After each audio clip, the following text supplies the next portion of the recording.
On February 21st, 2005, there was a small convoy of 5 Humvees and 18 soldiers traveling between bases on a 4-lane highway in southern Baghdad. Halfway in between, a Humvee rolled over into the ditch. The driver had significant injuries and along with the gunner who sustained less injuries and needed to be airlifted out.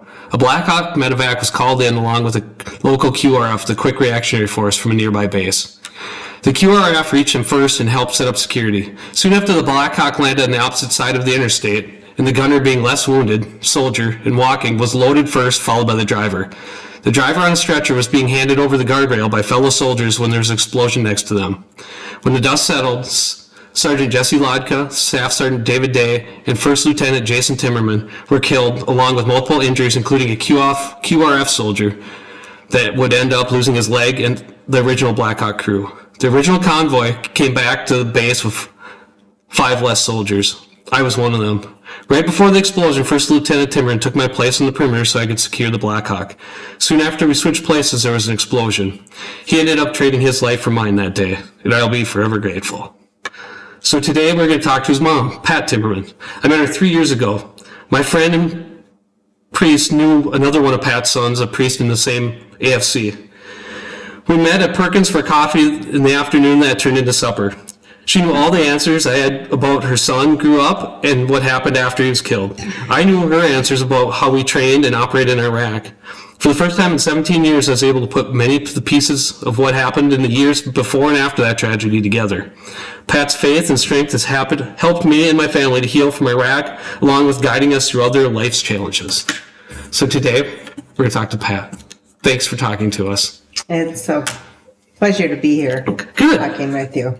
So, we want to know more about how you grew up, Pat, and where. Well, people are surprised when I say it, but I grew up north of Marshall on a farm in a family of 15 children. That's a lot of kids. Yeah, I always say Mom and Dad were Belgian and Catholic, and they practiced both. But I was the 11th of 15, so there was 9 girls and 6 boys, and the 5 youngest were girls, so we were always called the 5 little girls. And, but we lived on a very busy farm with livestock of cattle, hogs, chickens, dairy cows, milk cows, and pigs, and we even had rabbits for a while, along with the corn and beans and alfalfa, the normal. What did you do with the rabbits? Did you eat them? For fun. Oh, no. It wasn't like a meat rabbit? No, no. We just had rabbits for fun. Oh, okay. But they were multiplying really fast. So we had to get rid of them. Yeah. Did you have dairy cows too then? Yes. Yep, so it was up early in the morning to do milk the dairy cows. We got up before school to do chores, and we always got to drive to school because we couldn't get done on time for the bus. So that was one pleasure of it. But then we always had to get home right away afterwards. So we weren't really in any after-school sports or activities. The only thing we were in was 4-H because that allowed us to go in the evening after chores. Oh, okay. Yeah, but we had lots of fun out on the farm. We played out in the grove all the time, played cops and robbers with my older brother, and we played jacks on the back porch. We had a big porch. We'd play jacks back there. Oh, yeah. Light firecrackers with relatives every 4th of July. Some relatives would come over and we'd light off firecrackers. Well, that sounds fun. Yeah. But it must have been a lot of work, though. It was a lot of work. We did work very hard.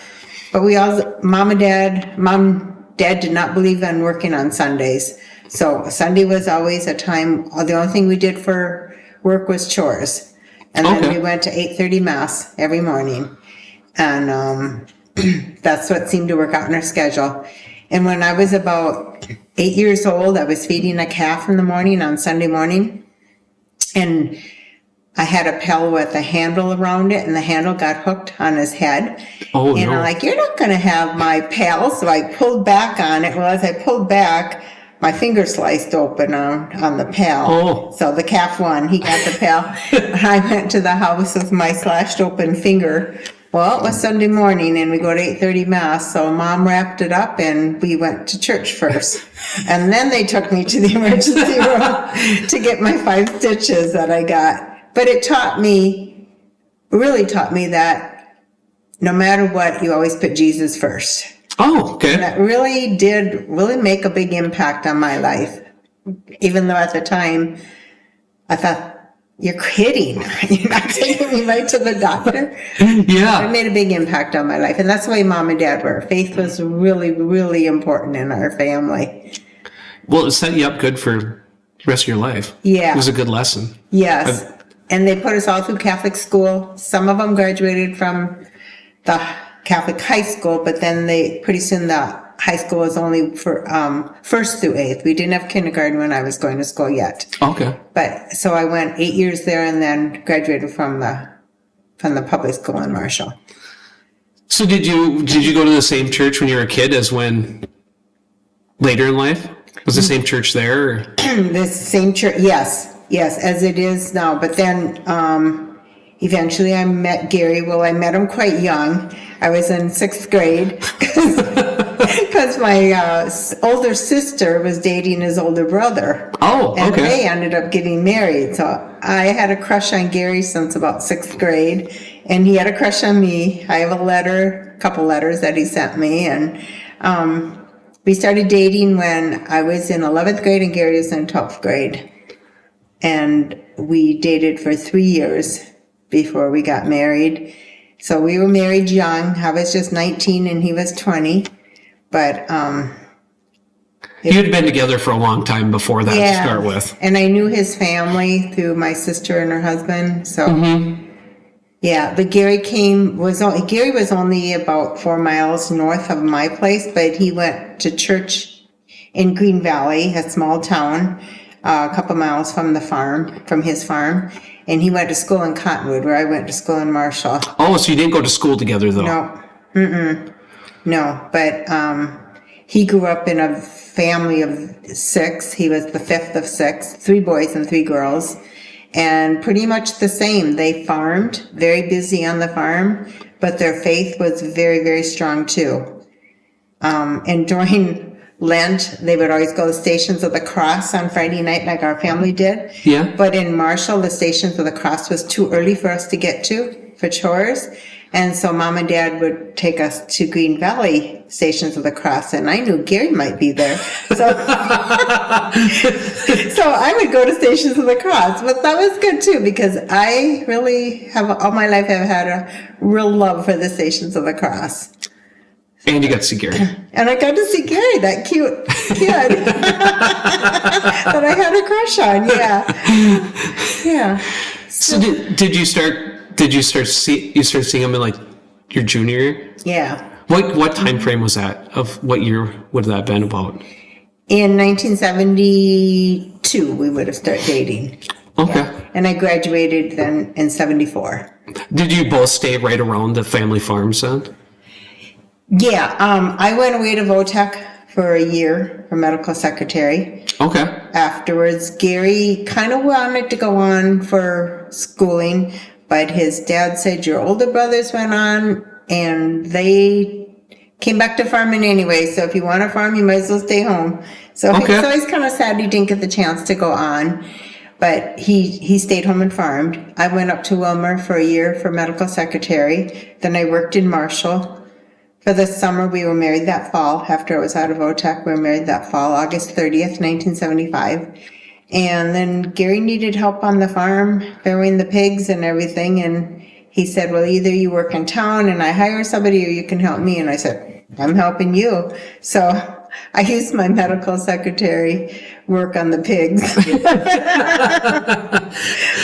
So did he kind of take over his family farm then? Eventually, yes. Eventually. So the place that I live on here currently is the home place. And we lived across the road in an older house. And we farrowed pigs over there and the cattle were over here. And then eventually we built a farrowing barn on this place. And his mom and dad moved over across the road, and then years down they moved to town, years later. Okay. Yeah. And then this is where we had one of the boys over in the older house, and then when we came here, we had our other 3 boys. So did you have children soon after you were married then? Yeah, we were married in August, and a year from that November, Eric was born. Okay. And then, so then did you have help with the chores then?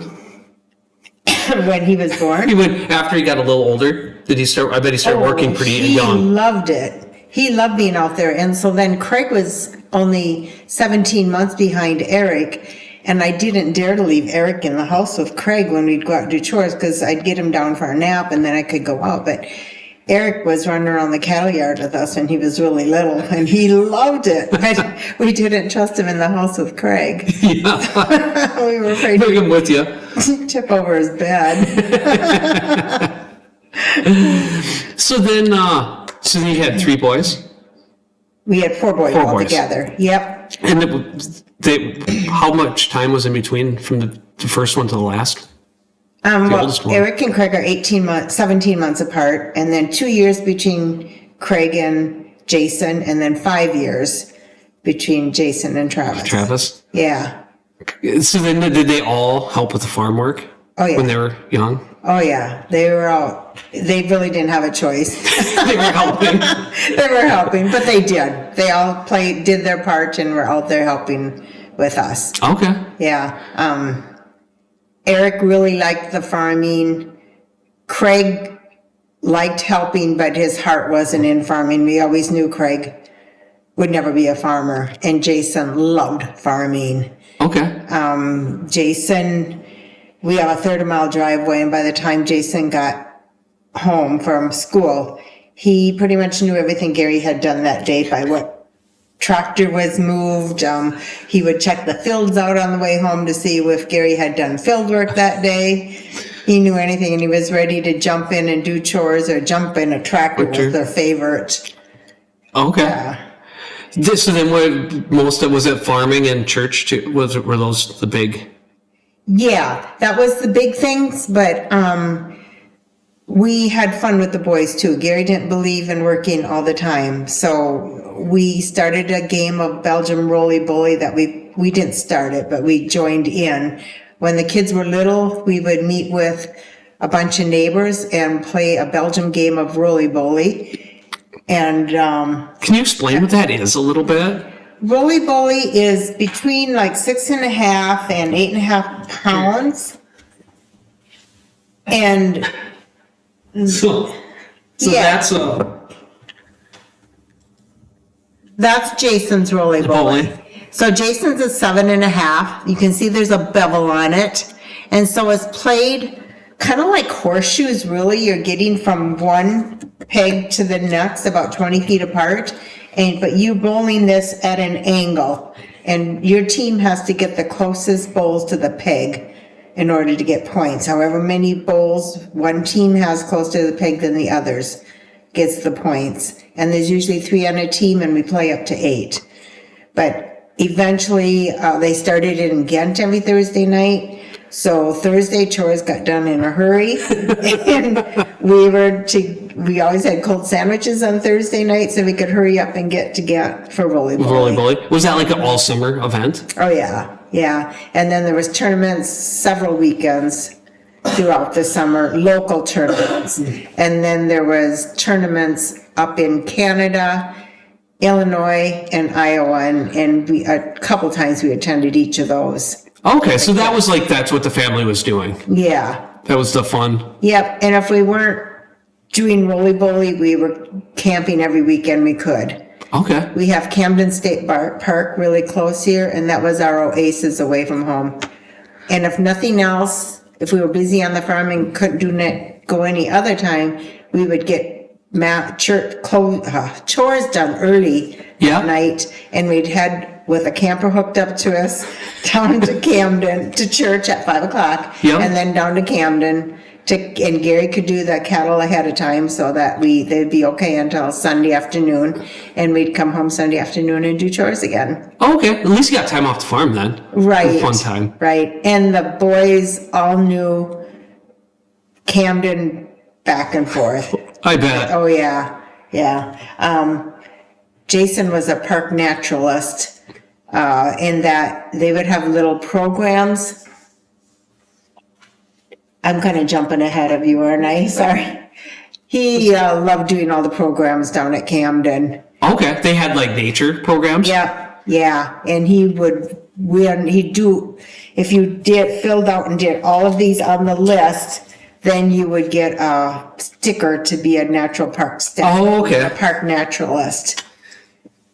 And, that's some of the fun with, that we had camping, and his certificate that he won. And then he'd always get a pin to wear too. And he was so proud of that.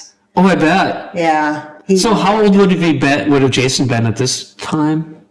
Probably about 10. 10? Oh, yeah, I bet he did like that. But that's just one of them. Oh, it is 89. So he was only 9. He was born in 1980. Yeah. But all the boys who do that, with Jason especially, doing that. But kind of getting back to when Jason was born, Jason was a third of our boys. And Jason was a very fast delivery. And after he was born, he quit breathing. And so they stimulated him and got him going. But meanwhile, they said they had to separate him, because just in case something was wrong. And we weren't in our room too long, and we heard him call Dr. Jewett, who was the pediatric doctor, stat, to the nursery, and we knew it was something bad. It was for Jason. Yeah. And of course, after having 2 boys, we had kind of wanted a little girl, but I laid in my room. Gary said, "You stay here," and he went to check it out. I laid in my room and I just prayed to God, and I said, if he's okay, I will never be sorry that he was a boy. Oh, yeah. And they kept him in the hospital for 13 days and to observe him. And they kept him on antibiotics, but they never found anything actually wrong with him. Oh. And so we don't know what it was, but we do know that it really helped us appreciate him. Yeah. But and then when our 4th son, Travis, was born, everybody said, "What do you want?" And I said, "A healthy baby." That's all I want, a healthy baby. And me and Candace had the same thing. That Sawyer, when he was born, we thought he was going to be a girl. Like the doctors all the way through said he was going to be a girl, and he was born a boy. And it was like, well, that's crazy. But then he quit breathing and almost got flown out. But he started breathing after like 2 hours. Isn't that just so scary? Yeah. And then after that, it didn't matter. We thought he had a girl. We thought we had a girl. It was a boy. It didn't matter at that point because we were just happy he was healthy again.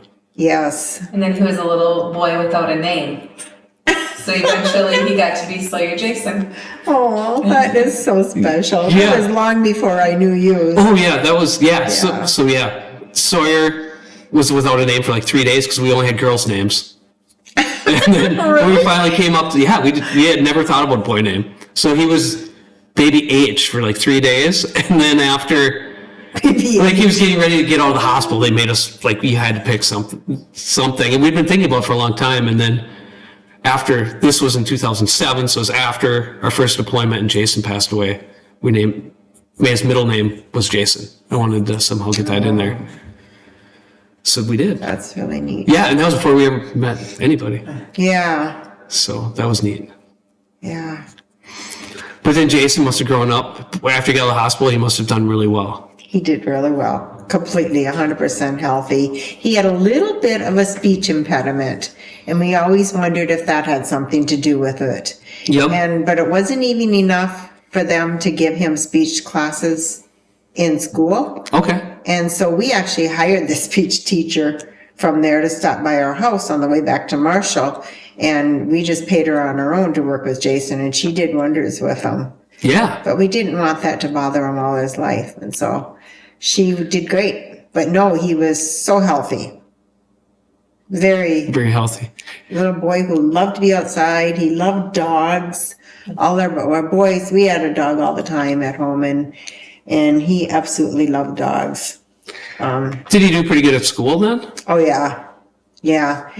All of our boys, if they would have taken my worst subjects and Gary's worst subjects, we would have had the dumbest kids in the county.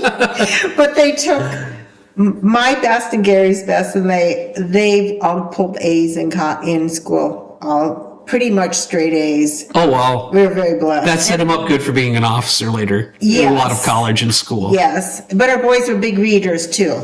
Okay. I read to them when they were every night. I would read to them, and they could just bury themselves in books. Oh, They that's loved to good. read, and Jason loved comic books especially. Oh, okay. Comic books and the twins.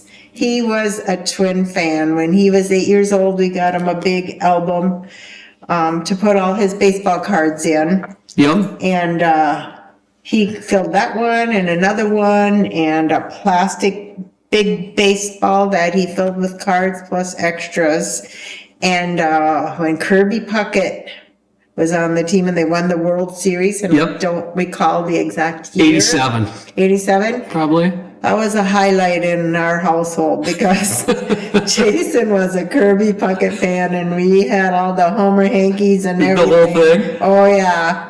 Yeah, it was a big deal. We would like to watch the baseball. Did he play baseball too then? Or, Yeah, so we had some neighbors that also had 3 boys and then they had a girl, but they just lived a mile down the road. And we had a lot of neighbors, young kids in our neighborhood. They'd bike over to Roar's every Wednesday night during the summer and play softball with all the kids. Okay. They'd play for a couple hours and then get on their bikes and come back home. But they had a lot of fun. oh, I bet. Really a lot of fun doing that. Yeah. When Jason came home, his 2 older brothers were really proud of their little brother.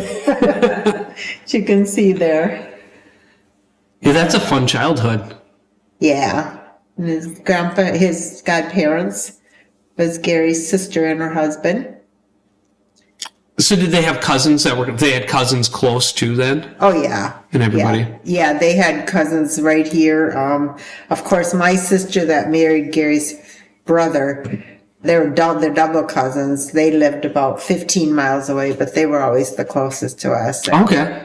They would bring, if they were going to be gone for a weekend, we would take some of their kids or ours would go to their place. Yep. Their whole life, they loved going back and forth between them. But I have a sister in Marshall. I have sister in Tracy. My sister from St. Cloud would come down with their kids, and my sister from Iowa. So that's I a lot have of a lot fun. of family right in Marshall. We'd have a lot of get-togethers, and yeah, the cousins had a riot together. So when did he start thinking about the Army? Was that in high school? Yeah, when he was a junior in high school, he approached Gary and I, and he said, "Mom and Dad, I'd really like to join the National Guards."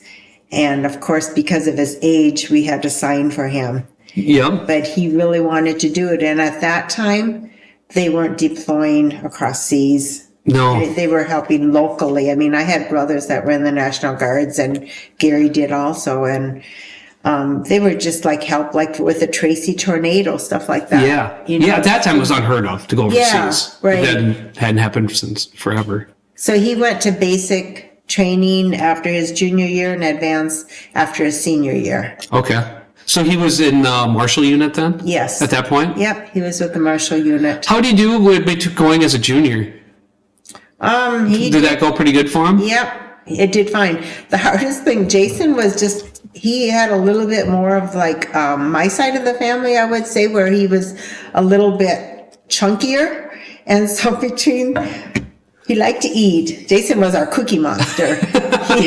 He loved to bake cookies, but he also loved to eat them. And he even told his cousin one time when he was little, his double cousin, he goes, "I'm the cookie monster, and that means you're supposed to feed me cookies." So he gets feeding him cookies. That doesn't go good for the drill sergeants. No. So the next year when he went back, he really had to work at getting back in shape Oh, okay. before that. Yeah, you wouldn't want to go down not in good shape, or overweight, probably. Yeah, no, but he did great. He did great. He had to keep working on the the test because he had a hard time doing all the. Did you go down to Oklahoma then for his graduation? Yes, yeah. It's really touching when you go down there. Yeah. It's Did you really did you go to both graduations, or is I think His we just- basic would have been his junior year. Yeah, we just went to his basic. For his advance. At that time then that was when we went to the advance. I can't remember if we went to both of them. Okay. I know we went to the advanced one, yes. And It then was advanced. the advanced one. So then he went to basic, then AIT, then he came home and did he go to college? Yes. Or, Yeah. He went on to, he wanted to be a high school math teacher. oh, okay. Jason loved math. And so he went to DSU in Madison, South Dakota, Oh, which yeah. was a small college, but he went there for a high school math teacher, got a really good education. He loved playing drums. He played them in school in Cottonwood, where they went to school at Lakeview and Cottonwood. And he loved playing the drums, and so he played the drums there, and there it was a community band. Oh, yeah. Because the school wasn't that big, so there was people from the community that would join him, so it was a lot of fun to go to his band concerts and stuff. Oh, I bet. Yeah. So then when did he decide to become an officer? Do you know? Because he must have went back, then he must have went back to school for that. Yes, he went back to school for that. He did some training while he was in college already. Okay. He'd go up to Camp Ripley quite often for it. But then I think it was when he finished his high school graduation, he went and finished his college graduation. He went and finished his training to become a first lieutenant. And at that time, he was dating Teresa already. Oh, okay. Yeah. So he had to go down to Fort Sill for his training. Yep. For that. But Teresa was from Canada, and her and her sister Karen came on scholarships to DSU. Teresa played basketball and Karen played softball. Oh, okay. Yeah, and so that's where they met. And they were a great couple. They loved doing simple things together. One of the things that Jason would con Teresa into doing, there was a sister with the school of the Newman group, Sister Teresita, and she loved Jason, and Jason would do anything she asked. And so she would get Jason to take care of the Goodwill truck. And so Jason and Teresa would go repack the Goodwill truck so people could get more stuff put on it. Yep. Load it up. And he'd con her into that. But they just did simple things. Jason had a jet ski, and Jason loved to ride the jet ski. Oh. So we would go camping down at Madison. Yep. And he would have his jet ski there. But the thing he loved to do the most on the jet ski was dump his mom in the water. So one time I said to him, Jason, I'm driving this time because I don't want you to dump me in the water. I don't want to get my hair all wet. And so I'm driving. And all of a sudden I feel the jet ski swaying back and forth. And I look back and he's hanging with his butt way off the edge. And pretty soon we tip and we both go in. So he's still going to get wet, either way. We still got wet, and we just laughed. There's no way I could get mad at him. It was so funny. It was so Jason. Yeah. So then after he graduated there, what was next for Jason and his girlfriend? Well, then then he went for officer training. Okay. And so, Teresa finished college. Okay. Were they the same age? Or the same place in college? Yeah. Okay. Maybe she was a year younger. I'm trying to remember because she had to finish her college. Okay. She was a year younger. Because she had to finish her college. And so then Jason did some teaching in Madison. And then after they got married in 2003. But I think, they got married in... I got through those already. Okay. They got married in December 20th of 2003, and it was beautiful. We had it right in Green Valley. Okay. Jason's from Canada, so they decided to have it in Green Valley.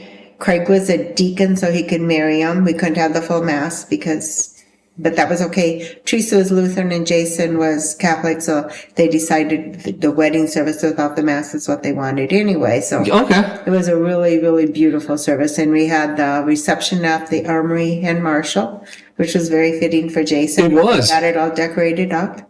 Oh, I bet that was fun. It was fun. Was it cold? It wasn't too bad the day of the wedding. No, it wasn't too bad. And then Jason took a job teaching at Lake Benton High School, teaching high school math. Okay. And Teresa took a job teaching in Tracy. So they're both teachers.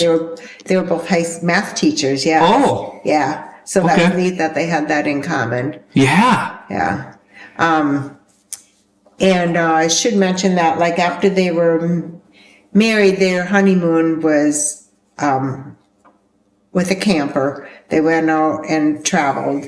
Okay. Jason loved nature all the time. He loved the sunrises, the sunsets. When we were camping, he just loved being out in nature. When Jason was little, I'm going back, but when he was little and he would walk the driveway home from school, he'd often come home with a little rock in his pocket. And it wouldn't be just any rock, it'd be like something really special about it. So anything with nature, Jason He liked. And noticed it. Like most people wouldn't notice a difference in a rock in the driveway, but Right. Yeah, Jason really noticed stuff quick. yeah, Picked up, which helped him when he was an officer also. I would imagine He so. really picked Yeah, up stuff quick. yeah, and probably an attention to detail Yes. Yeah, very much. that would serve him well in the future. Yeah. Yeah, for sure. So then, they moved back here. Where did they live when they? They bought teaching. a house in Tracy. Okay. They lived in a house in Tracy, which was nice. Teresa was there and Jason wasn't that far to Lake Benton that he traveled then. Okay. So then, did he work as a teacher until? So we'd be in like 2004-ish now. Yeah. Probably. So then I should mention, meanwhile, Travis decided to join the Guards also, our youngest. Okay. And he really looked up to Jason. Jason always kind of, like, he guarded Travis. Like, any pictures that they had when they were growing up and even later in life, they would have their arms around each other. Especially Jason would have an arm around Travis. Oh, that's nice. Yeah, he always took care of him. And when we were leaving to go someplace, Gary and I, if we were leaving the boys' home, and Eric was working already, but Craig was really a bookworm, and Craig could get in a book and forget that the rest of the world exists. Yeah. And so I would ask Jason to keep an eye on his little brother, Travis, because I'm like, don't tell Craig, because I don't want to hurt Craig's feelings. But could you watch him and make sure he's okay? And I knew with Jason, It was going to be fine. he was good, yeah. Jason was so responsible from such a young age. He carried so much responsibility. Well, I probably met him about that time because his first guard drill with us, I'm guessing, was in the fall of 2003. Would be like October of 2003, and I remember it 100% to this day because we went up to Camp Ripley for a drill for 1 or 2 days, but it was like a Friday and Saturday night we had a fireman's dance back in Ortonville, and I was on the fire department at the time. So I wanted to drive up there myself in case it got late so I could make it home on time for the fireman's dance. And the commander at the time said, the commander was brand new that day too, and said, no, you have to ride the bus. And I was like, that's fine. Well, they ended up, the whole battalion was up there, and Ortonville's bus never came. Oh no. So we found this out at like 4 o'clock because all the other batteries had left on their buses, and we were just sitting out in the grass waiting, and it never came. So we ended up spending another night with no gear, there's no food, there was no nothing. Oh. And I was missing the fireman's dance that I wanted to drive up there anyways for, which had nothing to do with Jason, but if you can imagine, it turned into a melee because no one had cars. So the only place you could go was to walk off the post to the bar. So there was nothing to do, so everyone walked to the bar. And when we came back home, because we had to be back at like whatever time, everyone had entirely too much to drink and was entirely mad. And we got back and we were standing there in our bay. And Jason, that was the first time I met Jason. Jason came and was trying to like calm everyone down and trying to diffuse the whole bad situation because everyone was missing everything they were supposed to do the next day. So he took care of, with the commander, but he took care of, he was my platoon leader at the time. So he kind of took the platoon and tried to calm everyone down and smooth over the lack of a boss. When there's alcohol He was. He tried his darndest though. And looking back, like he did as good as most people would have never tried. Wow. Like they would have never tried to even, because he wasn't going to get anywhere. But he tried and he did. Like he did calm it down. But that was the first time I met Jason. Okay, that's interesting. Yeah, I'm pretty sure that was the date. But yeah, that was it. Can you take a small time? I'm losing everybody with this one. Oh yeah. Like, could we Well, let's- hang that blanket on the door or something? Yeah, let's just take a short break. Jason, then. Like if Travis would have been a couple years behind. So Travis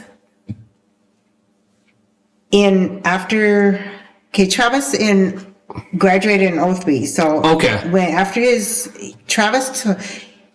Jason told Travis, don't do it 2 summers. That's too hard Yep. to get back in shape. Do it straight through. So after Travis's senior year, he went to basic and advanced Okay. and went straight through. So he missed the first semester of college. Oh, okay. And then, so when he came back, he went another semester.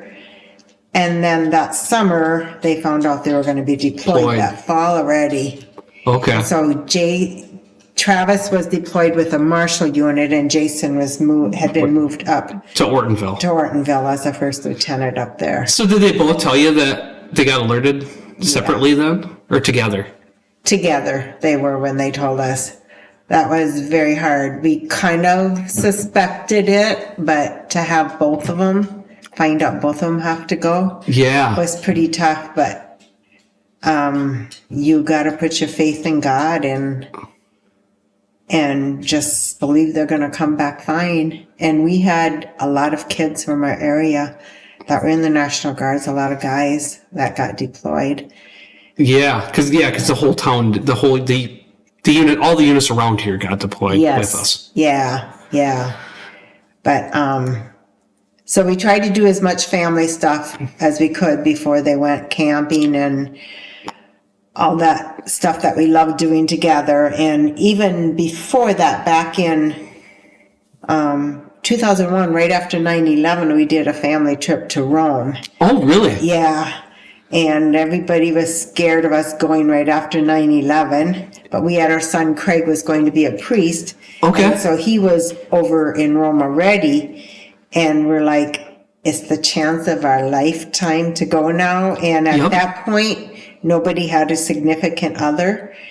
And I was like, well, if the plane goes down, we got Craig to do mass for us, the funerals for us.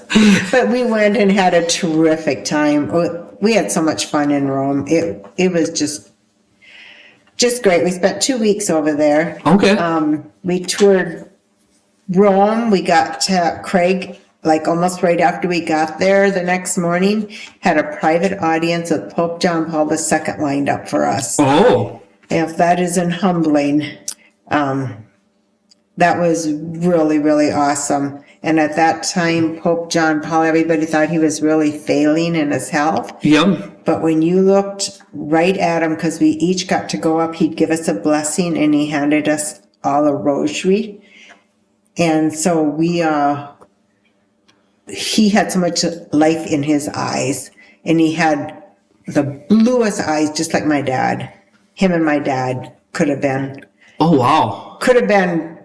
brothers or cousins. We had a priest that was a family friend one time, and he dressed my dad up like Pope John Paul II. And Dad looked really good. So that trip was really great. We got Christmas Eve Mass with the Pope, and then we just did a lot of touring through Rome. And we went to Assisi and Florence. Just had so much fun together. Just played games at night and Oh, wow.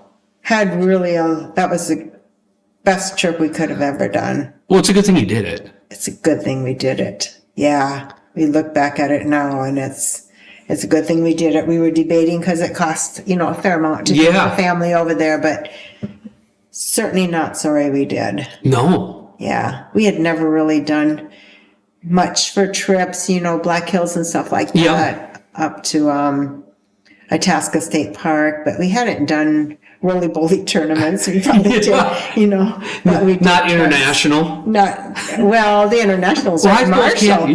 Canada would be international, but the international roly-poly tournaments held right in Marshall. Oh, it is? Yeah. Oh. So it was no problem. Right. We had people come from all over for that, but so we tried to do as much time, and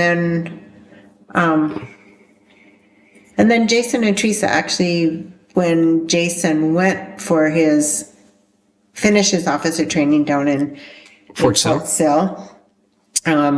he was going to be coming back right at Thanksgiving time. And so Teresa went down there for it, and Gary and I decided to stay home and let them have their time together down there. And Jason proposed to Teresa when they were down there. Oh. Yeah. And Teresa, they had talked about it, but Teresa was surprised. She didn't expect it to happen down there. Her parents knew it because Jason had called her parents ahead of time and asked permission to marry Teresa. So, so when they came back, we got the news that they were engaged. Oh, I bet you're excited for that. That was so exciting. Yeah, very exciting. Yeah. So then they got married They got married in 2003. Yeah. In December. So. Yeah. And then going forward, like 2004 would have been a big year for you, because two sons you would have got alert order for two of your sons in May, and then your other son became a priest that year? No, that summer? Not that summer. The following year. Yeah. Okay. Yeah. That was 2005 then. Yeah. Okay. Yes. So then in 2004, as the summer went on, did you know many other families that had boys leaving then? Yeah, we knew a lot because there was a lot in the area here. So actually, once they got deployed, there was a family readiness group in Marshall, and Carmen that ran it, her husband and two of her boys were deployed, and so she had such a load with that, but she just did so good running the family readiness, and that was a huge help. That helped. Oh, yeah. Really, really helped. Just ideas of supporting each other and ideas of what to do to get through the hard times. Yeah. And what to send the boys, because I sent a package off every week, and I sent a letter pretty much every day to the boys. You just did what you had to do, to get through it. I fell asleep every night with a rosary in my hand, because that's the only way that I could get to sleep. Prayed for them boys. Yeah. So we left in October of 2004 for New Jersey. So we ended up at Fort Dix in the middle of October, I believe.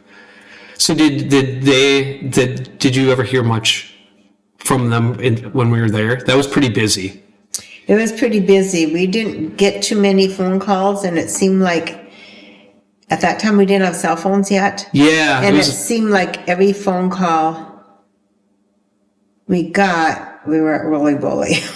And it's hard to remember, like back in 2004, it would have been the fall of 2004, like without the internet there wasn't the super internet. And there wasn't cell phones, and there wasn't a lot of things. But we did get cell phones shortly after that then. Yeah. We need to have a cell phone, because we would be gone to Roly Bully, and we'd come home and there'd be a message on there, and it would just break my heart. Okay. To miss a phone call.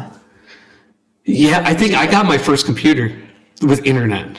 Like, that was the first time at Fort Dix was the first time I ever seen wireless internet. Oh, really? Yep. Wow. So, it was way back in the technology, too. Yeah. So, but not having a cell phone was just...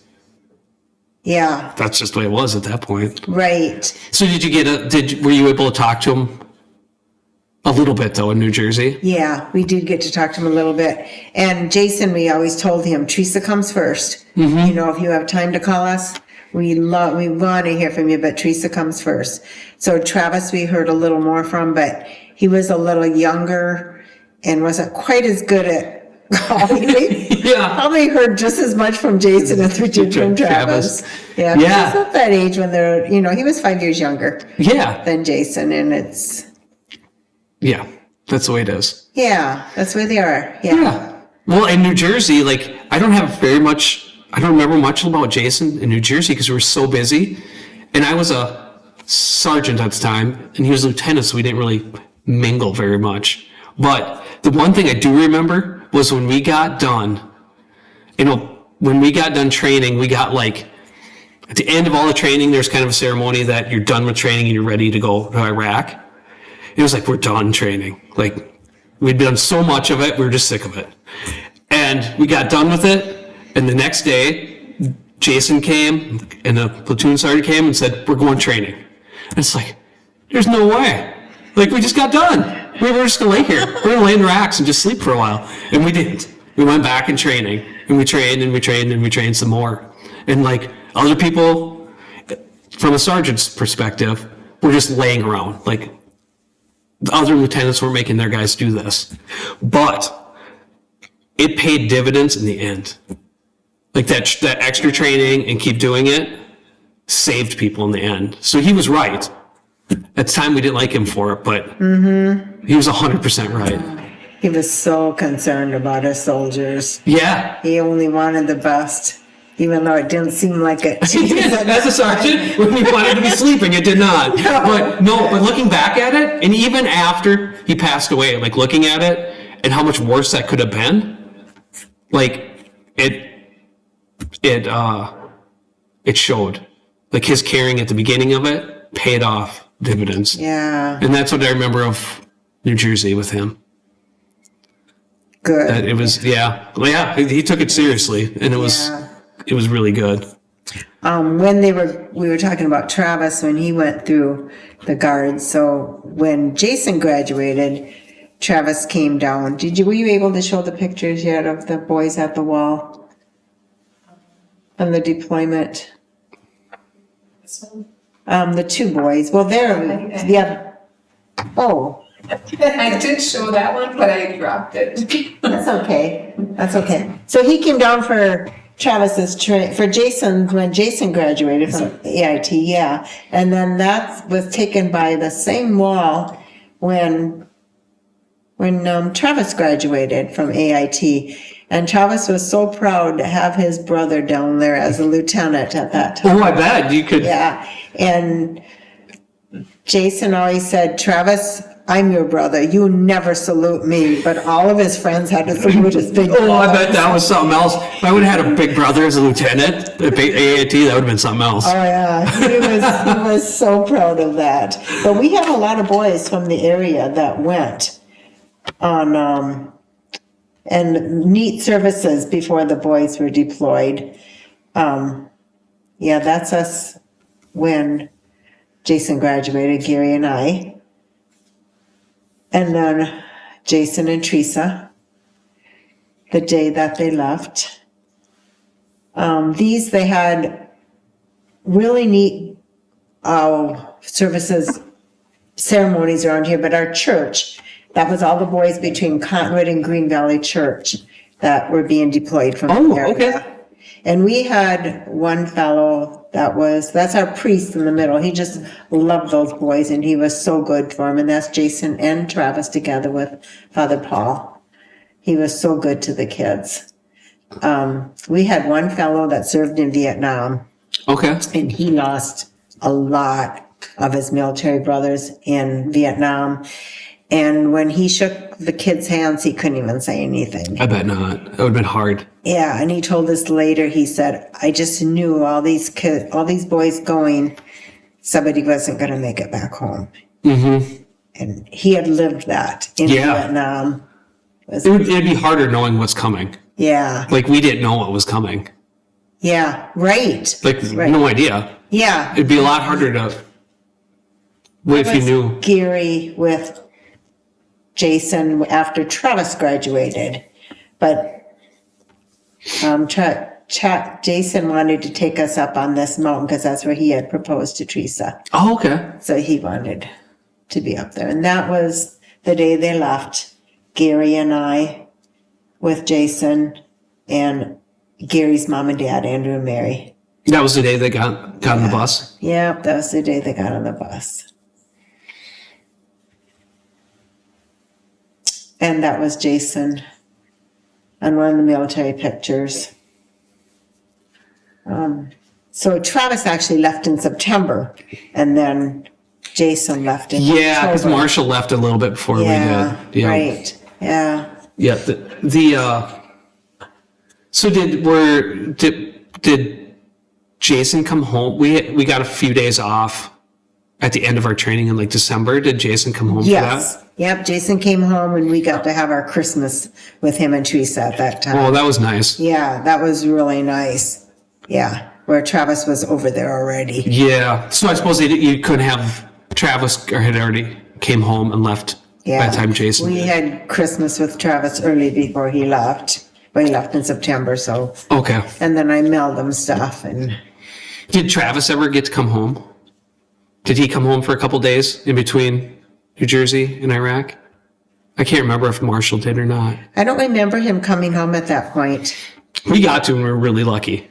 Yeah. We were really lucky. Our barracks were right next to Marshall's barracks when we were there, but they were so far ahead of us. They were like 3 weeks ahead of us. Yeah. So we never really Yeah. talked to them because they were in two different things. Then all of Yeah. a sudden one day they were gone Yeah. and they had left. But I don't remember him being able to come home. I don't think he did. okay. Yeah, and I don't remember. Some of that stuff is just a blur. It's a You blur. sometimes I think your mind blocks it out because it's just too hard to remember all of It is, yeah. So then, when he left there, then the part I know, like we got back to New Jersey and then spent another couple weeks in New Jersey and then headed to Kuwait. Yeah. And then we spent a couple weeks in Kuwait playing volleyball, basically. And I remember him playing volleyball and stuff a little bit. Yeah. And then it would have been January 1st, December 31st of 05, we landed in Baghdad. Yeah. And then I don't remember a whole lot of that, but it was just it was so much training. We just trained. So I didn't see him very much Okay. because we were training on our stuff. He was training on his stuff. Yep. And we didn't see him very much for a while. But then after a couple of weeks, things settled down, like the middle of January probably. And did you talk to him very much once we got over there? Off and on, yeah. He talked about the election, when they had the election, and they were all so happy about it. Yeah, that would have been right when we got there, the first Yeah. election. Okay, right, yeah. And we actually had that on our answering machine. We were gone when he called, but he talked about how neat that was. And so after Jason died, we had somebody record that, and I've got Jason's voice, a CD with Jason's voice on, with that phone call from him. That's so nice. Yeah, and he was so excited. I mean, Jason truly believed in what they were doing over there. He truly believed in the good in people. Like Yeah. most people couldn't see the good in people, but I think Jason always found the good in everything.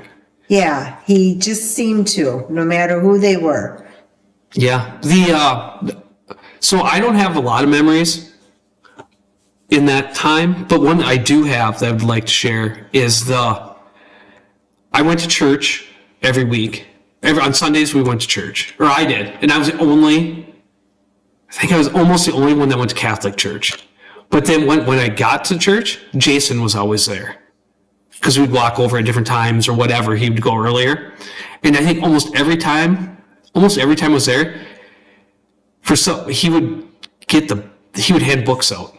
He would take it upon himself to hand the missalettes out And then when he was done handing out the missilettes, and he'd welcome everyone in. And that was, I think it was something he just did.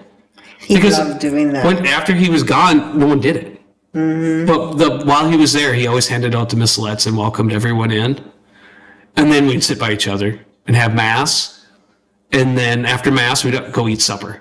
There's always Sunday supper it was at the embassy. It was always steak and lobster, which was weird. But we'd go eat together and then talk. And then after dinner was done, or supper was over, then we'd go our separate ways and not really see each other again for a while. Jason loved service to other people. Jason loved that. Back to when he was in college. Well, actually, in youth group in Green Valley, our kids were very involved in the youth group. They went to serve at the soup kitchen in Sioux Falls. And okay. He loved that, but more than making the food, he just loved sitting with the people there and visiting them, the ones that came to eat, and just getting to know them. He just loved that. And then after he went to Madison, he with their Newman Club, he got a group to go there every so often, and they would go serve at the soup kitchen. He had a real tender heart for the underprivileged. Yeah, I would say that, and I think it showed the whole time. But getting closer to as time progressed, they were trying to change the way that the military operated in Iraq to be friendlier. Yeah. And he was he was big into that change. Okay. And everyone else was anchors out of the back. And I was the same way.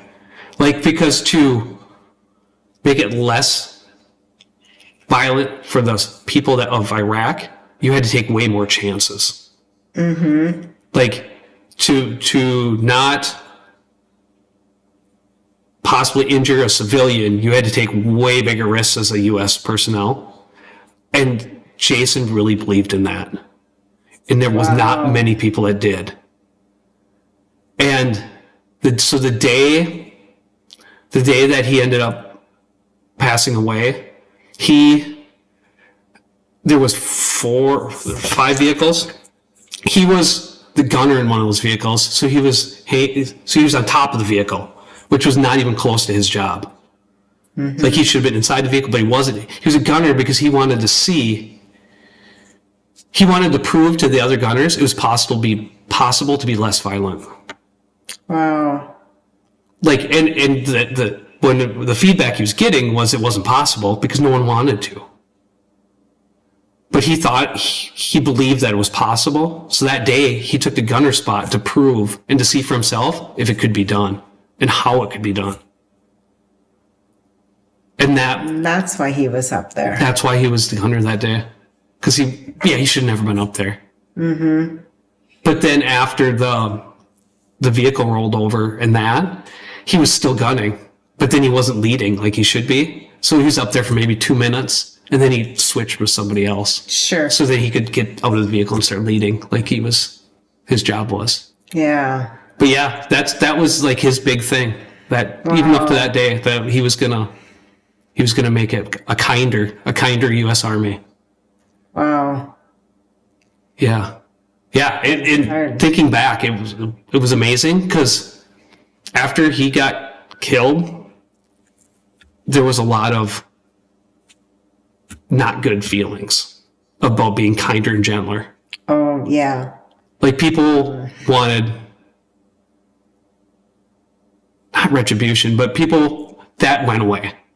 No one was going to buy into that. And it took probably 9 months till we were leaving to get back to the point where he probably was. Yeah, I know Travis did not want to be kinder and gentler. No, it was hard. I didn't want it, and no one did.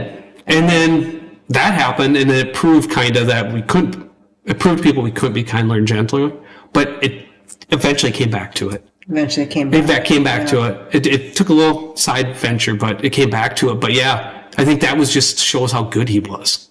Yeah. And believed in just everyone. I don't know how he believed in. He had the belief that everyone had a good thing in him. Jason did. He really cared about people, and Yeah. Yeah. It was just amazing. Yeah. But I mean, like I said in the entry in the beginning, that he passed away, like helping. He was killed by an explosion helping other people. Yeah. Like there's no greater honor than that. I don't think. Mm-hmm. Like I mean, that is one of the greatest honors ever. There's I just got that picture behind you. John 15:13 is, no greater love hath thou than to lay down one's life for his friends. And that is our Bible verse for Jason. I found that frame afterwards and I'm like, that's perfect. But, you know, every one of David, Jesse, and Jason laid down their life for their friend, just like Jesus did for us. Yeah, for absolutely everybody there. Yeah. So that was amazing. Yeah. But after that happened, like I think what got me was after that happened, like we had that night, we went back to the base and we knew what happened. So as soon as that happened, all of the phones get cut so no one can call home before the families are notified. So I know that night then we did like, it wasn't counseling, but everyone got together I can't remember what it was called at the time, but it was like counselors, military counselors, and talked. And I remember the hardest part, like I know I didn't cry about it up until that point. And I know that night I did and couldn't stop because I couldn't imagine the families that didn't know about it yet. Like we were sitting here knowing about it and there were so many families that were getting notified and how terrible that would be. Yeah. So I was wondering, and that part haunted me, I think, for like 15 years. Really? Like it made some of my bad decisions, maybe good decisions, whatever decisions they were based off that. Like I didn't know for years later how much that bothered me, but it did. And I think meeting you all the years later, which we'll get into, is what helped me move past that. Because there was so many things that I knew that part, but then that ended, and the next day or 2 days later, we continued on doing our missions, and it just kept going. Mm-hmm. We had a small funeral, and we had to get back to work. And I think not knowing what happened here, for me, was the hardest part of it. So I was wondering if you could the parts you'd be willing to talk about, tell us what happened here. Because I think that would help a lot of people heal. Yeah. Yes, it's difficult. But, of course, they had to notify Teresa first because Teresa was his wife. Yep. She was on her way home from Canada, so they had a terrible time reaching Teresa. But meanwhile, Travis was called to the office over there. Yep. So Travis was, of course, not deployed with you. He was with the Marshall unit. But they called Travis, and Travis had two first cousin Timmerman boys that were over there, and they were all called to the office, and they're like, oh no. And so then they told them that Jason had been killed. They told them what happened. And Travis said, I want to call my parents. Well, like you said, they shut the phones down. Yeah. And not only did they shut the phones down, but I was out for a walk, like I did in the middle of the afternoon. And our plant manager actually came and found me. And he said, you have two sons in Iraq? And I said, yeah. And he goes, one of them's on the phone. And right away I thought, I had emailed Travis that, hey, I haven't heard from you for a while. It'd be good to hear from you. So I knew one of them was calling. And when I heard, I'm a positive person. Yeah. I can't go to the negative.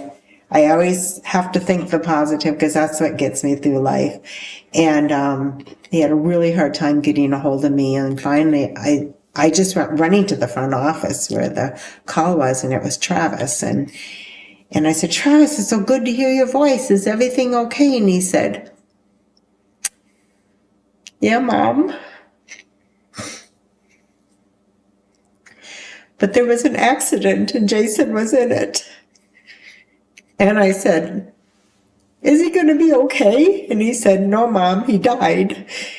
And he was killed, he said. And I feel so bad for Travis that I said this, but I said, you're kidding. Because, of course, I didn't want to believe it. Yeah. But then while we were talking, somebody had went and got Gary, because my husband Gary was working at another area at Schwann's. Okay. They went and got him, and he came into the office where I was also. And when Travis called, I was standing up, and as soon as he told me that, my body just went weak, and I thought I was going to fall.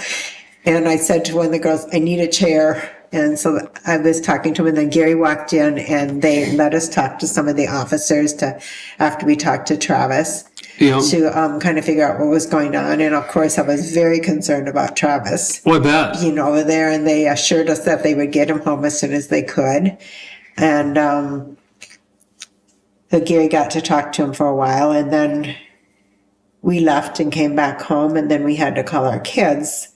Well, besides them two being in Iraq, we had Craig over in Rome.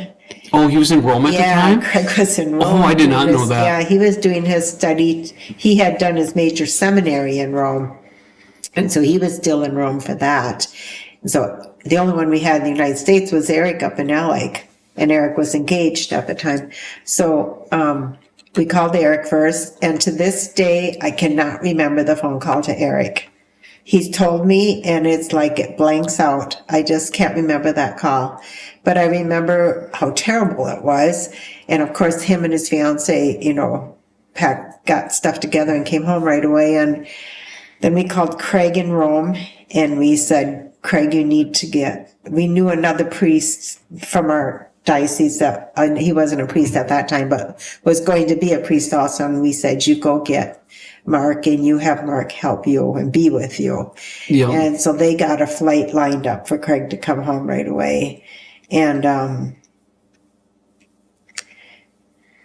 it was terrible.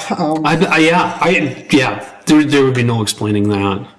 It's a parent's worst nightmare. Yeah. You're not supposed to bury your children. No,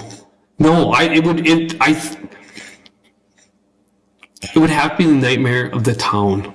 Yeah. You're worse for you.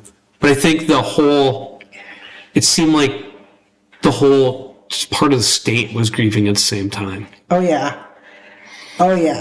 It was just unbelievable. The one thing that got us through it, I say, is the 3 F's, the faith, family, and friends. We have, in our small community here, thank you, we have so much support from everybody. I mean, there was literally people at our house all the time. Gary's brother-in-law went down to get the mail one day, and he said, I couldn't even hardly get it out of your mailbox. It was so full of cards people had sent, because we had to wait quite a while before Jason's body came back. Yeah. And one of the sympathy cards that we got that I'll never forget is a man who said he carried an injured comrade in World War II.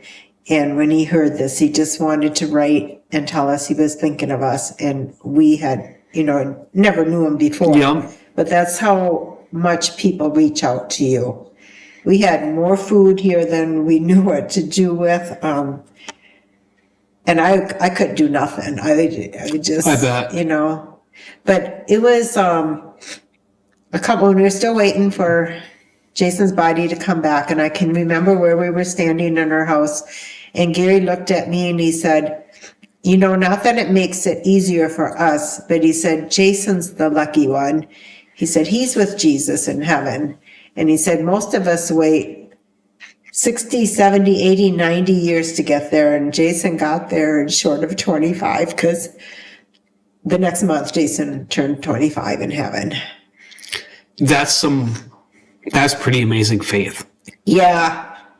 And that helped me a lot. Oh, I bet. And I will never forget that. Where we were standing in the house and when Gary told me.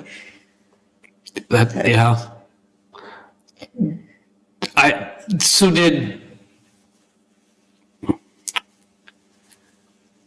Yeah, I did a lot of, I don't know how to say it. The town, a lot of people came visiting too. Oh, yeah. I imagine from a lot of different places in the military. Oh, yeah. Yes, people who had been in Vietnam came and visited. The neighbor I told you about that couldn't even shake the Yep. hand of the boys. He couldn't talk to them. He came over with his wife, and he started telling stories that she says, and they're a very close couple, very wonderful couple. She said, I have never heard these stories before. It opened him up. He was talking about stuff that he'd never talked about before. But one day he just came over and brought a red rose. I must have been in town getting stuff ready. Gary was home and he brought a red rose over just because he had to do something. So, yeah, we had people here all the time. I bet for a lot of the veterans from previous wars that brought back a lot of bad memories. But I'm assuming like they're kind of in the same boat I was on. Like they didn't get to go to the funerals. Like the friends they lost. Yes. They never got to go. Like they lost their friend and the next day they were back in wherever they were. Mm-hmm. And the whole time the boys were deployed, I prayed Psalm 91 every night before. Gary and I would pray it before we went to bed at night. And I know you guys had it on a hanky that boys had hanging in their room, and that psalm meant a lot. And so we prayed that every night. But I always prayed for our troops, but especially after Jason died. I mean, to this day, there isn't a day that goes by that I don't pray for all the troops and their families. Because when a soldier serves, the whole family serves. Absolutely. Yeah. Yeah, it's not. I didn't realize that till many years later. Yeah. But it is. It's a group decision. Yes. And a group feeling. Yeah, definitely. But no, the military decides when the funerals is going to be. So because they went according to rank. So Jason's was first on March 1st. Okay. And that happened to fall on Travis's birthday. Oh, no. Yeah. And so we talked to Travis and we said, we will talk to them and have them change it. You know, if that's going to be too hard for you. Every birthday, you're going to think of Jason's funeral. And Travis said, no, Mom, actually, it's kind of an honor. So we didn't change it. We left it. So where was that at? At Holy Redeemer. We belonged to Green Valley, but we knew that would not be big enough. Mm-hmm. So it was moved to Holy Redeemer in Marshall. We had the prayer service at the Lutheran church because Teresa was Lutheran and Jason was Catholic. So she worked it out really well and had the prayer service in Tracy for him. And then the next day, the funeral was in Marshall. And it was unbelievable. People just kept coming and coming and coming. Somewhere between 12 and 1,500 people. Oh, really? Yeah. Some people actually got turned away, but some never even left. They just stood outside. They filled up the basement and had speaker and communication downstairs for those that were waiting down there. Yeah. They said they've never seen a funeral like that in Marshall before. But we had our bishop came to it, and we had Governor Palenti, so you had the whole military side. Yep. And then our church side, especially with Craig going to be a priest, we had tons of priests and sisters. That's a lot there. Of big organizations that your kids are a part of. Yeah. Yeah, besides all the family. Tons. And I had a big relation, and Gary and I both lived around here all our lives, so we had so many friends and relatives that came. That sounds nice. Like, not that you wanted to go to a funeral, but it's nice that many people showed up. The support really, really, really helped us. But then you come back home and you try to deal with it, and eventually we had to send Jason back. Travis, that must have been heart-wrenching. That was so hard. And we were told that if we didn't want him to go back, they could try to keep him stateside. But we talked to Travis because Gary and I both believe that the kids are adults at that age and that it has to be their decision. And Travis said, I need to go back. He said, I need to go there and be with my military brothers.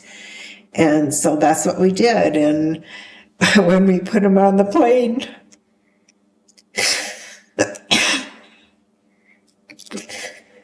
I just said to God, he will come back. And he will walk off that plane. And he did. I honestly can't even imagine it as a parent. Like, I can see as a soldier, you would have to go back. I 100% see that, but I couldn't imagine as a parent. Yeah. Like, no part of me could imagine that. Yeah. Well, Travis made it, but it was rough. Yeah. Travis. Oh, that, I can't even imagine. Yeah.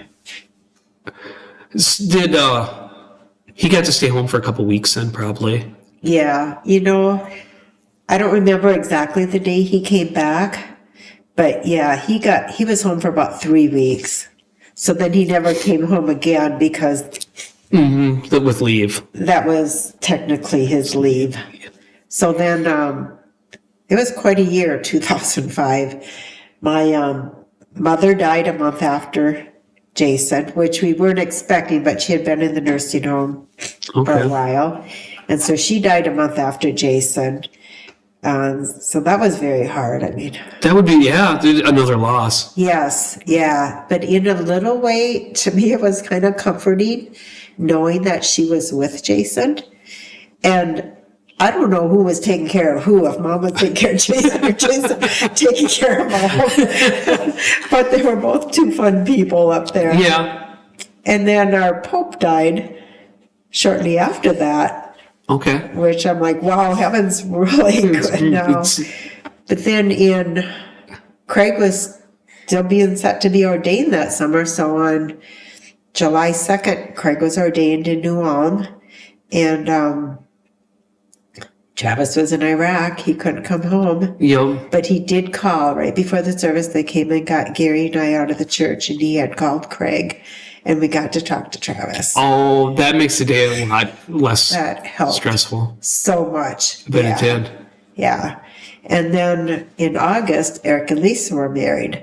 So this was all planned that they were both waiting. That was what after the boys were going to take their break when they, Oh, okay. and one of them come home for each. But then we had Eric's wedding without Jason and Travis again. But it was a beautiful wedding, and the people were so supportive. That is a whirlwind of feelings, I bet, of a summer. It was quite the roller coaster. Yeah, it was a roller coaster. I would just be like, God, get me off this roller coaster. I don't know how much longer I can do this, but I'm so thankful that we had the good stuff to go, the good thing to go with it. That had to help a little bit. Yeah. But I would say I probably cried for seemed like a year. I would cry so easy. And then I looked at my other boys, and it was getting hard for them to come home and see me crying all the time. And I realized I need to be very thankful for everything that we had and that we still have. And that was kind of a switch around for me. I bet that was. Gary kind of got there before I did, but he was so supportive of me. Well, that's got to be hard to switch. Yeah, it was hard. Yeah, because you don't get over it. We did have Compassionate Friends, which is a group for people who have lost children, parents who have lost children. And there was a lot of young kids in the Marshall area with accidents and stuff that had died in a surrounding area. So we had a large group of parents that went to Compassionate Friends, and that was a huge help to both Gary and I. Oh, yeah, that's good. Yeah. To have people in this kind of like. Oh, yeah. I've, had other losses in my family and everything, but the loss of a child, there's just nothing like it. A part of your body dies. When your child dies, your heart goes with them. It's a hole in your heart that will never heal, I believe, yeah. But it must have been Did that help once you switched Yeah. to being... You have to keep reminding yourself. But one time that I really realized it, we were out at the cemetery. I mean, Memorial Weekend, we just spent at the cemetery and services. We were out at the cemetery, and an elderly couple had come over by us, and then they said, well, we're going to go to Marshall and see our baby. And I said, oh, did you lose a grandchild? And they said, no, we lost a baby years ago. It was stillborn. And they whisked that baby away, and she never got to even hold or see her baby. Oh. And they had to keep them, they kept the mothers in the hospital for 5 days at that time.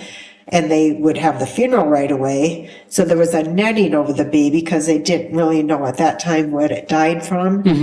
And so the husband tried to take a picture of it, but you couldn't hardly see the baby. So they had the funeral with the mother in the hospital. Oh, no. Yeah. And afterwards, I'm like, God, we got to have Jason for almost 25 years. I mean, so many great memories. So I just realized I just need to be really thankful, and every day count my blessings. And did things get easier after Yeah. that? Or not easier, but Like more you positive? see, I can still cry about You still it. cry, yeah. But now you're the most positive person I've ever met, almost. And almost ever met, yeah. Yeah, I don't know. I believe it. You know, look what God did for us. He died on the cross for us. How much he loved us. So of course we're going to suffer on earth too. And we never know what crosses we're supposed to carry. But and my mom was very, very positive too. My mom had severe depression, but when she wasn't depressed, she was the happiest, most go-lucky person. And I think I caught her positive attitude. Oh, yeah. You know, but yeah, I just believe it's a better way to go through life. It takes deep faith for that. But I say every single one of us is a better, stronger person because of what we went through, and that we stuck together through it. Our whole family is even closer than we've ever been. And we had strong faith the whole time, but our faith is even stronger. It's really hard to switch from, even in mine and Candace's life, it's hard to switch to turn something bad into a positive. Yeah. But once you do, it's way better. I know. But it seems so weird that you can take something that's so bad and make it a positive. Some people don't understand that. Yeah. Well, it's so true because something good always comes out of everything bad. And you can't see that at the time, but it does. It does. Something good comes out of it. Yeah, I 100% agree that. I just have never been able to explain it. Yeah. I think that's For me, for the one thing, it's meeting the two of you. I mean, you kind of came to me because you felt you needed some help understanding Jason's life, but you helped me so much just to know you were with Jason and you explained to me a lot of things that happened over there when you were with him. It's been such a huge, huge blessing. Yeah, and we have, without Jason passing and working through that, I don't think we would have ever got through our son's medical problems. Really? Yeah. When he was in the hospital for so long and it all went so far south. If it wouldn't have been for Jason passing and the faith I got out of that, we would have never made it through. I think we would have been divorced. Oh, well, and a lot of couples do after that, you know? Yeah, but I think the stress that Jason's getting killed put on me and her taught us to be stronger. And that strength moved us through that. Yeah. Well, I think there's a lot of things that Gary and I faced after that really, really helped us, including when Gary got cancer. Okay. And that journey with Gary. I mean, we only grew closer through his journey with cancer, even though it was a tough one. Yeah. It's really tough and it's really hard, but your faith is strong and you just learn to enjoy every day. That's the best said thing. Yeah. You have to. Every day is a gift. It is. It is. And like getting to, like, that explains, like, your journey to, like, that summer that Jason was killed. And for us, like, in Iraq, like, then that was, we put that, I can't speak for everyone, but me, like, the day after the funeral, you forgot about that and just went on. Mm-hmm. But once we came home, like, you had to face that again. Yeah. And I know one of the hardest things for me when we came home was, you forgot it for so long, was like the coming home ceremony.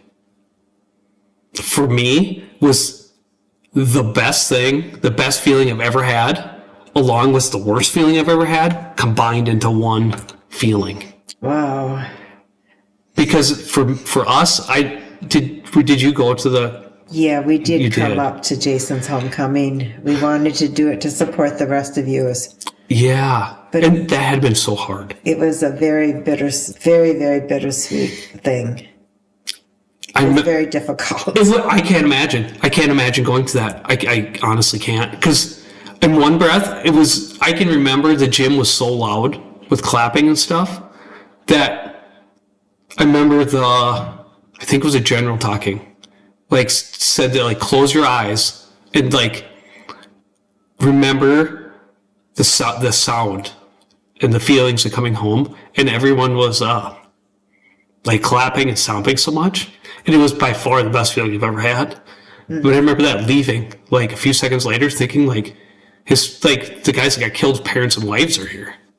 Like, and it's going to be a complete opposite feeling for them. Yeah, because Lhotkas and Days were there too. Yeah. So that would have had to been very hard. But,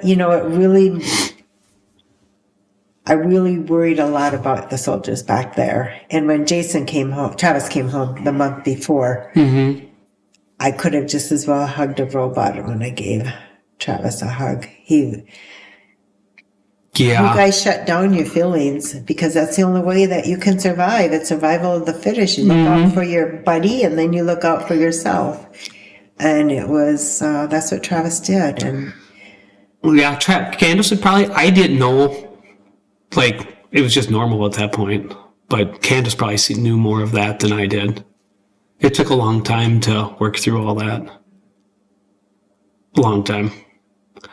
I remember they had I didn't get to see all the families, but I remember they had at the Morris Armory, they had the memorial. Yes, they have the beautiful memorial. Were you to that too? That was in Iraq. Yeah, that one was in Iraq. Yeah. I have it, but yeah, did you go to that too? When they yes. Well, we saw it on the LTD bike rides. Mm-hmm. Is when we saw it. Okay. Yes. Yeah, it's a beautiful, beautiful memorial up at the. Yeah. And that was another thing that I don't think anyone knew how to feel about. Because then you had to think about it again after putting it off for so long. I can believe that, yeah. But it took years. It took years to... Like, I think we had... For me, I didn't realize how bad... Like, I think I went to a little counseling after a couple of years because I knew things were bad.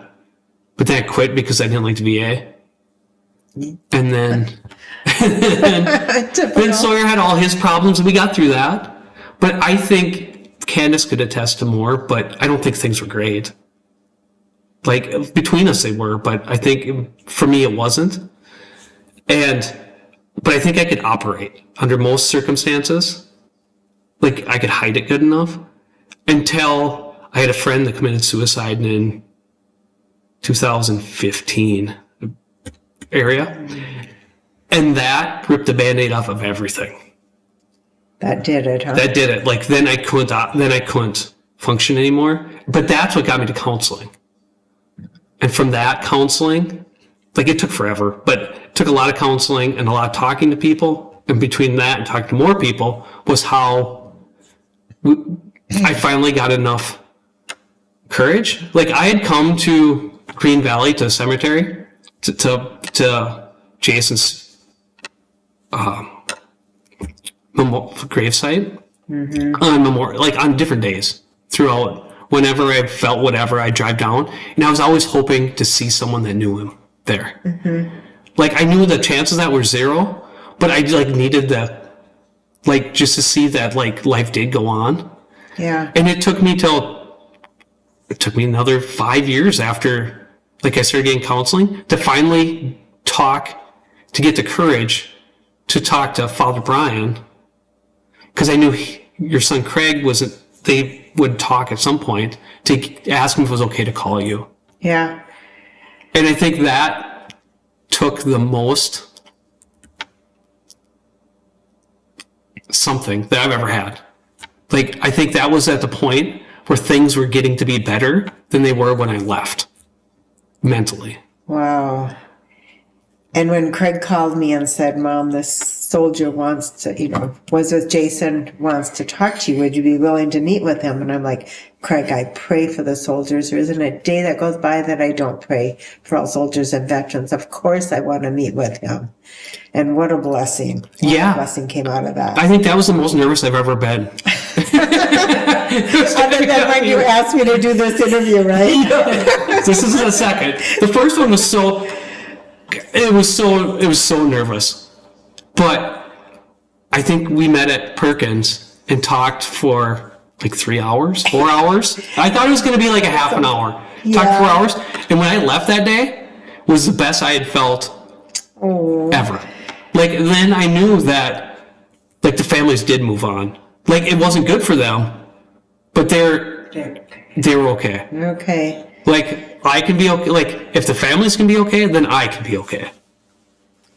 And I think it just keeps going. Like, then everyone can be okay. But for me, I want to make sure the soldiers are okay. Yeah. And like, everyone always wants to help other people. Yeah. And helping yourself is hard. Yes. Helping yourself is hard. Yeah. But I think seeing that your family was different but okay, I think started something that's still going. Yeah. And yeah, I think that kindness in your faith in being okay is just mind-boggling. Well, It's I helped so thank much. Gary's mom and dad and my mom and dad for the strong faith that we had, because you can't get through those kind of things without a strong faith. No. And I think people seeing your faith and everything you went through, your faith and being okay with it, I think really helps a lot of people. And I just want to say thank you for that. Mm-hmm. You're welcome. I thank God for that. Yeah, I truly think that everything has a reason, and for whatever way it is, and God's got his plans. And yeah, God does have a plan. So we were talking about when after Jason died, that something good comes out of it. Mm-hmm. Another thing, I cannot believe to this day still, people will tell me that they're a better person today because of Jason. No, Jason could do more things in one day than any other person could do. But he was always he worked hard and he played hard, mm-hmm. and he loved to help others. And so many of them have said that it has helped them in their life so much because they think of Jason's beliefs and morals, and they've tried to live their life by that. And that helps. And I would say the same thing. I mean, there was a lot of things where things could have turned ugly, and I did whatever to do better things was like, well, Jason's gone, but I'm here. Yeah. Because the only reason Jason's gone is because I'm here. And like, to honor that, I have to do better things. And the same with me. It's like, I mean, when you lose a child, you just want to lay down and die. I'm like, why not me, God? And Gary would say the same thing. Why not me? Why our son? He had his whole life ahead of him. He could have done so much in his life. And he was a leader. Mm-hmm. He could have done so much. But then you're like, but God kept me here for a reason, so I need to make use of this time. Yeah. That's 100. Yeah, that's the saying.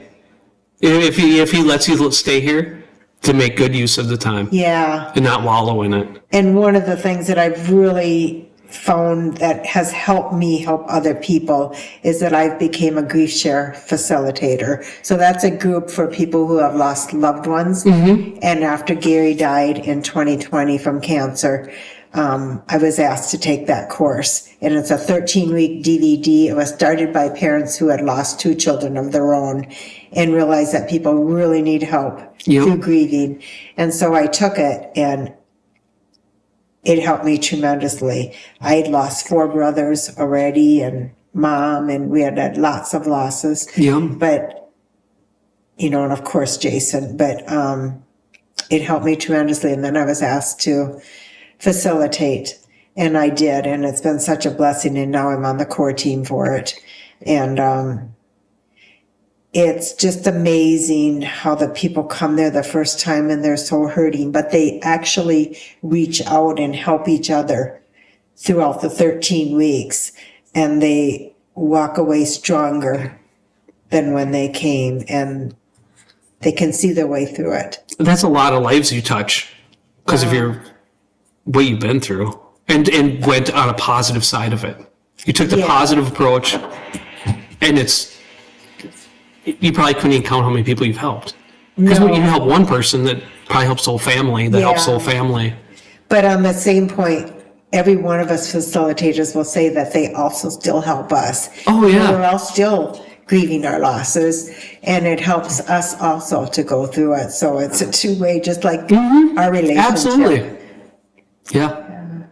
You got to help yourself to help others. Yeah. Good way to put it. Yeah. Kind of. But, well, I really appreciate this. Candace, do you have any? oh, yeah. So I would lay there at night after Jason died. I could not get to sleep. I would wonder how long he suffered and what his last time was like. And, if your child is in an accident around here, you find out everything about it. But you heard a little bit on the military, but especially since they were deployed yet, you didn't. Yeah. And when your unit got back, they started an LTD bike ride, which is for Lhotka Timmerman Day. Yep. And we would go on those. And we didn't ride motorcycles, but I was able to ride a motorcycle with somebody for part of the way a few times. But there was a family bus, and we got to be there with the other families. And it really, really helped us that's good. a lot. But then on one of them, the 10-year anniversary one, Courtney Clemens came, and he was carrying the stretcher. He was from the Army, you said, and he came in to assist when the explosion happened. And he wrote this book, Amped, and he handed each one of us that book. So Courtney was in the explosion. He woke up in Germany, had no idea what had happened, and went through a very hard time. He eventually met with the soldiers to find out what happened, and he wrote this book, and it's his journey through it. But one whole chapter is dedicated to the accident. And it probably took me, and that's a bracelet that when the guys came back, they had made up for the three that died. And so I went through several of those, and I would have to, my wrist isn't that big, so I would break them because I would bend them too far? my wrist. So I eventually had one made up for myself, and I was kind of sad they could only put Jason's name on it, but they couldn't fit the rest on. But I wear that all the time in memory of Jason. And on special occasions, like Memorial Weekend and the LTD, when we did the LT bike rides, I always wore my one that you guys had made up. That was nice that they did the LTD bike ride. Yes. I think that helped a lot of people. Unfortunately, I could never go. I just couldn't do it. Yeah. I think I went to a couple. I did see Courtney. I went that year. Yeah. But it took I think that was the first one I went. It just hurt too much. Yeah. It's got to be hard. I couldn't do it. Which I now wish I did. You wish you did. But at the time you couldn't. You can only do what you can do. Yeah. Yeah. But it was very nice that they put that together. Came on one or two of them with us, and it was good for him after he got back. Very good for him to do that. But I have to say, after I read Courtney's book, I could finally rest in peace and sleep at night knowing that Jason died instantly. Yeah. That was good. But yeah, it's just unbelievable all the support that we have had. And then vice versa, we try to reach out to help anybody who's lost loved ones, especially children. Yeah. I can't thank you enough. Can't do it. Well, and vice versa. Thank you, Do you have any, Candace, any comments or? both of you. I don't think so. Okay. Well. Thank Thanks. you, Chuck and Candace. Yep, thank you. And I think that's a good thing to end it on. Yeah.